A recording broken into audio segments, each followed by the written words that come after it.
রাখবেন আমাদের আশিক স্যারের সহধর্মিনী বিজয়ী নারী উন্নয়ন সংস্থার প্রতিষ্ঠাতা জনাবা তানিয়া ইশতিয়াক।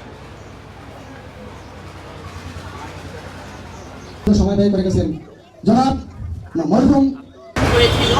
আমি আমার কথাই বলি, অ্যাজ এ মাদার, আমার বাচ্চাটা যখন বৃত্তি দেয় তার আগ পর্যন্ত কিন্তু তার পড়াশোনার প্রতি অতটা আমি আগ্রহ দেখি নাই। যখন বৃত্তির আয়োজন করা হলো, সে শুনল, তখন থেকে এই পর্যন্ত আমার মনে হয় তার যদি তখন পড়াশোনার প্রতি আকৃষ্টতা ছিল, সেটা ছিল 70%।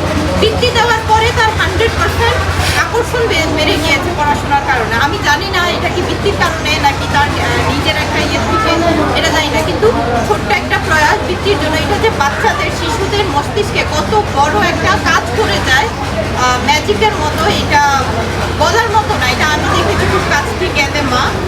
আর আমি যেহেতু 1 বছর প্রিন্সিপাল হিসেবে ছিলাম একটা কিন্ডারগার্টেনের, তো সেখান থেকে দেখছি টিচাররা বিশেষ করে বাচ্চাদের নিয়ে অনেক কষ্ট করে এবং গার্ডিয়ানরাও সেই একইভাবে কষ্ট করে যায়।